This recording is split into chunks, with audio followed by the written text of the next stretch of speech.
দিন। এই রাস্তার অবিলম্বে সারাইয়ের দাবিতে আমাদের পথ অবরোধে দলে দলে যোগ দিন। এই 140 কোটি টাকার রাস্তা 40 দিন গেল না কেন? অবদার্থ প্রশাসন জবাব দাও।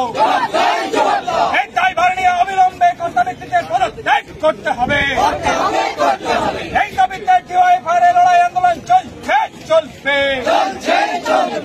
এই দাবিতে আজকের পথ অবরোধ চলছে চলবে।